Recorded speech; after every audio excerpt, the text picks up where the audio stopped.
Bonjour à toutes et à tous. Je suis Céline. Et je suis Iris. Et nous sommes le Geek Squadron. On revient d'une pause un petit peu plus longue que prévu pour vous parler aujourd'hui du premier épisode de la série Loki, la nouvelle série du Marvel Cinematic Universe. Alors cette série est créée par Michael Waldron, qu'on a pu voir notamment sur d'autres séries comme Rick et Morty, une série animée très amusante, et qu'on va bientôt retrouver aussi dans le Marvel Cinematic Universe pour le scénario de Doctor Strange, Multiverse of Madness. Derrière la caméra, on retrouve Kate Herron, qu'on a pu voir sur la série Sex Education, mais aussi dans les documentaires d'Idris Elba, de Idris Takeovers. On rappelle que Idris Elba a eu un rôle dans les films de Thor, puisqu'il joue Heimdall. Quand on parle de Thor, c'est justement là qu'on a découvert notre cher Loki, notre personnage principal qui donne son titre à la série.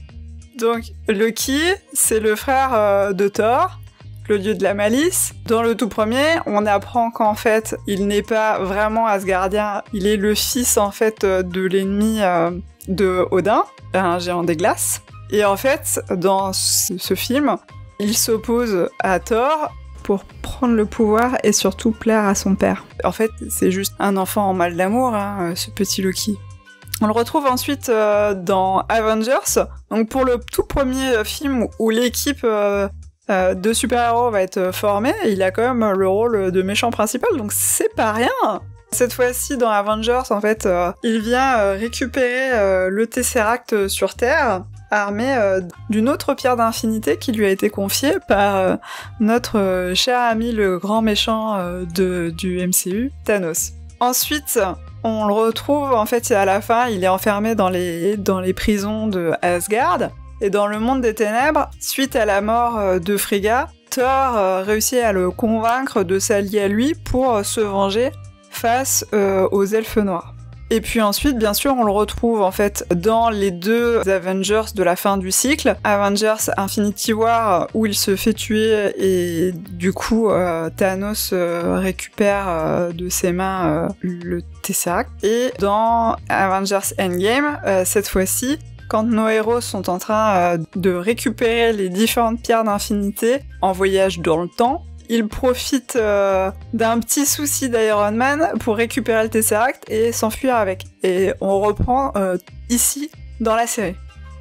C'est ce qui est assez intéressant dans la série, par exemple, c'est ce qui a manqué peut-être un petit peu à Falcon and the Winter Soldier, c'est qu'il y a un récap de effectivement qui est Loki, ce qu'il a fait, etc. Et du coup, c'est assez top finalement pour les gens qui, comme moi, ont un cerveau de poisson rouge et donc ne retiennent pas toutes ces informations, ou qui, encore une fois comme moi, n'ont pas vu tout le MCU. Ça permet de raccrocher les wagons sans se sentir vraiment largué.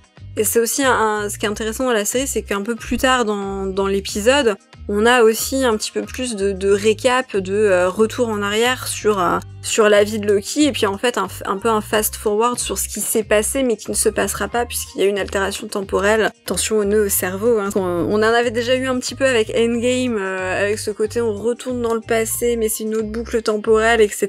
Ça faisait un petit peu fumer les neurones. Là je pense que vu que la série semble s'orienter vraiment de ce truc de gardien de la temporalité, on va en bouffer encore plus. Alors justement, ça nous permet de faire la petite transition vers cette fameuse organisation qu'on découvre, cette organisation de l'ombre qui fait un petit peu Men in Black, mais de la temporalité, le TVA.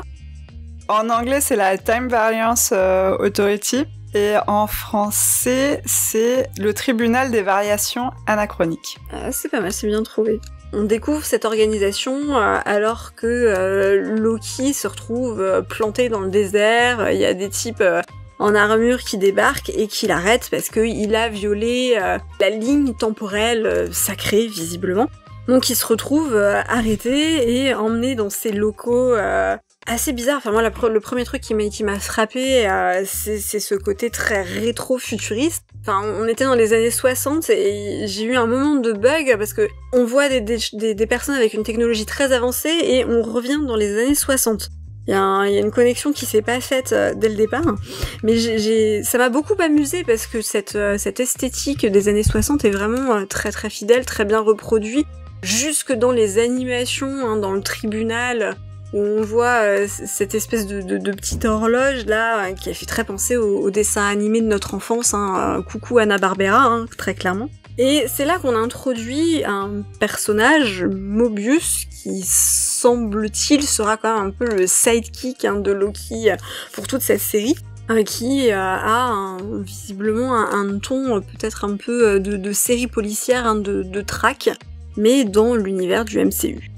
Alors côté casting, du coup on a à nouveau Tom Hiddleston dans le rôle de Loki, mais on a aussi une figure de poids pour faire son sidekick, comme tu dis, puisque c'est Owen Wilson qui joue Mobius. Oui, tout à fait. Et d'ailleurs, Mobius, c'est un nom qui est quand même très intéressant pour ce personnage-là, hein, qui est un gardien de la temporalité et qui a le même nom que le ruban de Mobius. Alors pour ceux qui ne connaîtraient pas le fameux ruban de Mobius, c'est une figure mathématique, hein, c'est la première surface créée par l'homme à n'avoir qu'un seul côté. Parce que si vous faites le tour d'un ruban de Mobius, hein, vous tracez le contour au feutre, vous allez faire vraiment tout le contour du ruban, hein, des deux côtés, j'ai envie de dire. Et donc il y a un côté symbole d'infinité, puisqu'en plus le ruban de Mobius, quand on le découpe sur sa ligne médiane, hein, il se déploie, on l'est pas du tout coupé en deux, donc on est vraiment dans cette figure de boucle, et en plus de boucle infinie, donc ce qui colle plutôt bien avec cette organisation qui est là pour garantir la continuité du flux temporel. On est vraiment dans cette notion de multiverse, puisque comme tu le disais Céline, on retrouve quand même, en tant que showrunner, hein, de la série, celui qui est au scénario de Doctor Strange and the Multiverse of Madness, donc on reste dans cette notion, on sent que ça va être creusé dans le MCU, à la fois par Loki et à la fois par le futur Doctor Strange. Et en plus, c'est vrai que quand on a la petite explication de Miss Minute, elle nous parle de Nexus pour nous mettre le point sur le moment où le temps se sépare, et c'est un terme qui a été employé aussi dans WandaVision. Donc clairement, ce thème du Nexus du multivers, ça va probablement marquer cette phase 2 du MCU. Clairement, c'est ça que je trouve assez intéressant avec le MCU, de voir comment toutes les choses s'imbriquent les unes dans les autres, qu'il y a une espèce de répondant entre les films, les séries, etc., que c'est pas juste, tiens, on fait un film sur Captain America, un film sur Thor, non, il y a des ramifications, et c'est vraiment intéressant d'aller tirer tous les fils et de voir un peu, toutes ces connexions qu'il peut y avoir. Il y a même aussi des connexions, du coup, fortes avec la première phase, puisque la première phase, c'est la guerre d'infinité, et les pierres d'infinité, en fait, c'est elles qui provoquent les multivers, c'est ce que nous explique l'ancien quand ils viennent lui chercher la pierre du temps. Et là, on voit que dans le TVA, ils ont des pierres d'infinité à foison, donc manifestement, justement, pour avoir tous les univers en un, en fait, ils stockent les pierres d'infinité en dehors, finalement, de l'univers, de la ligne temporelle. J'ai beaucoup aimé ce truc de « Oh, mais les copains, ils s'en servent en presse-papier ». Non mais attends, ils ont passé 2 films à chercher les pierres d'infinité pour ramener la moitié des gens de l'univers, et vous en aviez plein les tiroirs, vous saviez pas quoi en faire. T'as envie de lui coller des baffes au gars, en fait. Ramener tout l'enjeu de toute une phase du MCU à un presse-papier, ça fait mal, mais bon, c'est comme ça. C'est ça, et puis il y a un côté, tu dis, mais attends, les pierres d'infinité, toi, tu les sacralises, tu vois, et puis les gars, non, petit presse-papier, là, c'est comme si tu rentrais dans une bijouterie, et puis que le gars, il disait, le gros diamant, là, oui, il y a quelqu'un qui me l'a acheté, il s'en sert pour caler ses papiers dans son bureau. Bref, ça m'a fait hurler sur le moment, mais surtout se dire, en fait, en plus, il y a une certaine contradiction, parce qu'ils disent, oui, quand Loki dit, mais les Avengers, ils ont bousculé aussi la boucle temporelle. Ah oui, non, mais eux, c'était prévu qu'ils le fassent. Vous pouviez pas les aider? Ça aurait été plus simple, quand même, quoi, plutôt que, bref, parce que du coup, comme ils ont pas aidé les Avengers, ça a créé, l'espèce de nexus, là, de Loki, qui s'empare du Tesseract, et puis qui s'échappe du destin qui devait être le sien. Mais d'ailleurs, moi, j'ai toujours pas compris vraiment en quoi ça posait un problème, parce qu'a priori, il l'a emporté, mais c'est la pierre de l'espace, donc il l'a gardée dans la même temporalité, donc... Moi, j'attends d'avoir l'explication complète sur cette histoire, parce que je ne comprends pas en quoi ça pose un problème. Oui, je suis perdue aussi, mais tu vois, quand je te disais qu'on allait se faire des nœuds au cerveau avec cette histoire de temporalité, si tu veux, j'étais quand même dans le vif du sujet, quoi. Est-ce qu'on peut faire un ruban de Möbius avec nos neurones? Je sais pas, j'essaierai pas. Moi, je vais faire un nœud tout court. Hein. Voilà. Et juste pour finir, dire qu'on a beaucoup parlé de l'aspect temporel, mais c'est aussi une agence spatio-temporelle, hein, puisqu'ils se déplacent dans le temps, dans l'espace. On les voit même en France, et tu as apprécié leur accent français. Oui, alors ça, c'était vraiment, je me suis fait la remarque dessus, de dire enfin, quoi, contrairement aux deux types du début de Falcon and Winter Soldier, où j'ai dû mettre les sous-titres pour comprendre ce qu'ils racontaient en français, parce que je regarde les épisodes en VO et non en VF. Donc quand même, devoir mettre les sous-titres pour comprendre sa propre langue, c'est quand même dramatique. Alors pour le Huskies, il y en a quand même un qui est québécois, donc c'est normal qu'il ait un accent. Et là, en fait, alors, Owen Wilson, il a un accent américain à couper au couteau, mais au moins, on sent qu'il a fait un effort, parce que la diction est quand même plutôt correcte. C'est-à-dire, on peut comprendre sans rajouter les petits sous-titres, hein, ça passe bien. Puis, on s'aperçoit, en fait, alors c'est peut-être une langue qu'on va réentendre dans la série, puisque à un moment donné, quand il parle au jeune garçon, il se moque de son équipier en disant « Oui, mon collègue est un peu idiot, etc. » Et puis l'autre, on l'entend murmurer un peu dans sa barbe une insulte en français, parce qu'il dit je parle toutes les langues du multiverse, imbécile, idiot, je sais plus ce qu'il dit, mais bon, un terme vraiment typiquement français, pour le coup, pas un terme qui soit franco-canadien, mais vraiment du français de France, même si c'est pas l'accent français du XVIe siècle, puisque ça se passe dans les années 1500 et des brouettes, ce passage-là. Mais voilà, c'est pour dire qu'ils ont fait un effort, c'était appréciable. Et du coup, ils nous introduisent aussi les gardiens du temps qui ont créé cette agence. On a une image d'eux en animé, mais manifestement, ils vont peut-être avoir un rôle à jouer aussi là-dedans. Ça fait très encore mythologique. Moi, ça m'a fait un petit peu penser, par exemple, je sais plus comment ils les appellent en français, mais tu sais, dans Rebels et Clone Wars, ceux qui habitent Mortis, les Ones.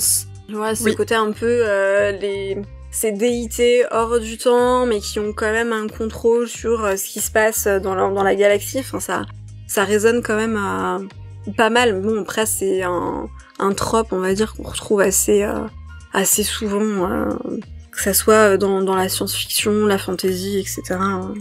C'est quand même un grand classique. De toute façon, la Sainte Trinité, le chiffre 3 dans les dieux, c'est quand même quelque chose qui revient souvent. Bizarrement, je comprends pas pourquoi. Et ça nous amène du coup à donc justement cet épisode-là en France où on aperçoit un démon sur un vitrail. Hein, le jeune garçon explique que ce qui s'est passé, c'est la faute du démon. Le démon a quand même 2 cornes qui ressemblent assez fortement à celle du casque de Loki. Sur le moment, ça m'a un petit peu interpellée. Et puis ça a pris son sens quand même sur la fin de l'épisode où on apprend qu'en fait notre antagoniste est également notre protagoniste. On vous parlait de nœuds au cerveau, hein, attachez vos ceintures parce que là je crois que ça va y aller assez fort. Mais c'est vrai que du coup on va avoir 2 versions de Loki et il y a une théorie qui voudrait que ce soit peut-être une femme ce deuxième Loki. Parce qu'en fait dans sa fiche de Loki, c'est précisé dans la case sexe fluide. Et en effet, le personnage mythologique, en tout cas de Loki, c'est un personnage qui prend tantôt une apparence d'homme, tantôt une apparence de femme.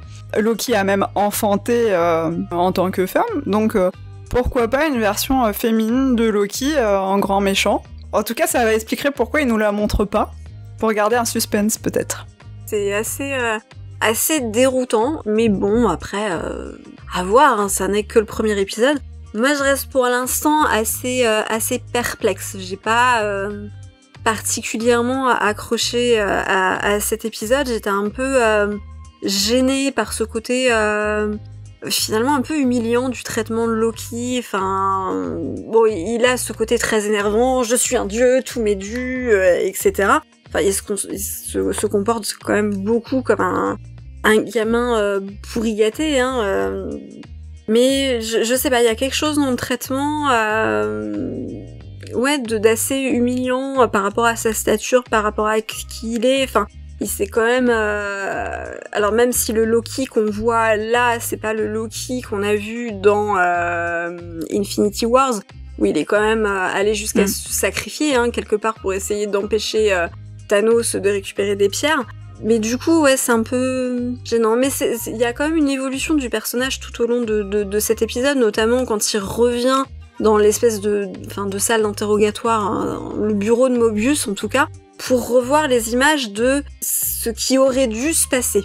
Donc tout ce qui se passe au final que nous on connaît du MCU à partir du premier Avenger jusqu'à Endgame au final.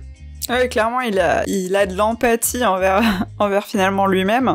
Il comprend ce qu'il a traversé dans cette autre temporalité. Et ça le change, en fait, t'as raison. Il y a ce côté développement de personnage qui promet d'être assez intéressant, parce que si on a sur un premier épisode une telle déjà modification de personnalité, enfin je veux dire évolution personnelle positive en plus, bah voilà, c'est une mini-série en 6 épisodes encore, donc il y a encore 5 épisodes pour le faire grandir un peu plus et rendre peut-être sa personnalité plus attachante, plus intéressante. Mais en tout cas, sur l'histoire du gender fluide, j'ai hâte d'être à mercredi prochain pour voir un petit peu ce que ça va donner. Moi aussi, je suis un peu en attente du fait finalement qu'on n'a pas commencé en fait l'enquête véritablement policière. Je trouve que c'est vraiment un épisode d'introduction, donc j'attends d'être dans le vif du sujet pour juger la série. Après, moi, les agents spatio-temporels, c'est quelque chose qui me parle. J'ai regardé Code Quantum. Je joue à Time Story, donc je travaille pour l'agence Time moi-même. J'aime bien ce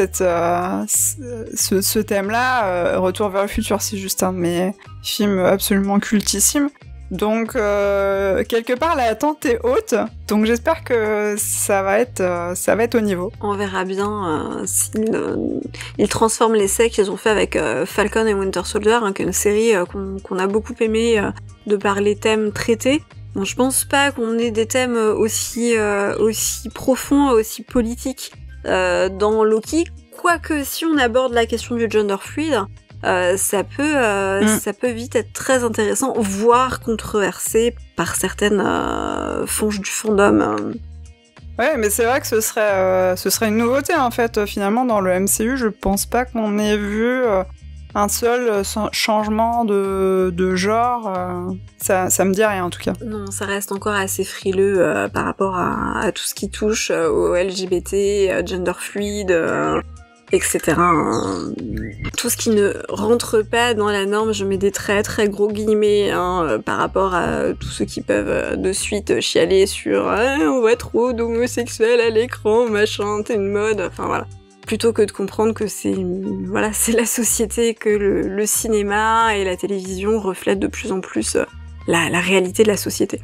Et d'ailleurs, c'est quelque chose qu'ils avaient raté avec Thor Ragnarok. D'ailleurs, j'ai pas dit que Loki était aussi dans Thor Ragnarok, mais c'est pas... il a pas le rôle du tout principal par rapport aux autres films. Mais dans Thor Ragnarok, en fait, la Valkyrie, au tout début, elle était écrite comme étant une lesbienne. Et en fait, là, dans le film, on voit toujours la mort de son ami qui la perturbe. Mais normalement, on devait avoir aussi une scène où on voyait que clairement, c'était pas juste son ami. C'était son amoureuse. Ouais, je me souviens qu'effectivement, il y aurait dû y avoir cette scène-là et que ça avait été coupé. Probablement pour des raisons aussi d'export à l'international. Hein. On sait que malheureusement, tous les pays ne sont pas aussi ouverts sur ce genre de thème. Mais voilà, ils ont un petit peu raté l'essai dans un Thor précédent. Même si Loki, c'est pas un Thor, c'est un Loki, mais ce serait pas mal d'avoir un thème comme ça abordé dans une série. D'avoir plus de représentation, effectivement, c'est ce qui manque. Alors c'est vrai qu'on a eu le thème du racisme, particulièrement du racisme contre les personnes noires dans Falcon and Winter Soldier. Donc là, si on peut avoir un thème plus de l'ordre de genre, ça peut être vraiment intéressant. Et encore une fois, hein, pousser les gens à réfléchir sur les représentations. Bon, en tout cas, voilà, on attend avec impatience la suite, mercredi prochain. Mercredi est le nouveau vendredi. Et en attendant, on vous invite, hein, comme d'habitude, à laisser vos commentaires sous la vidéo, à discuter avec nous sur nos réseaux sociaux, et puis à partager si vous avez aimé. Merci beaucoup. Merci à tous et à bientôt. À bientôt.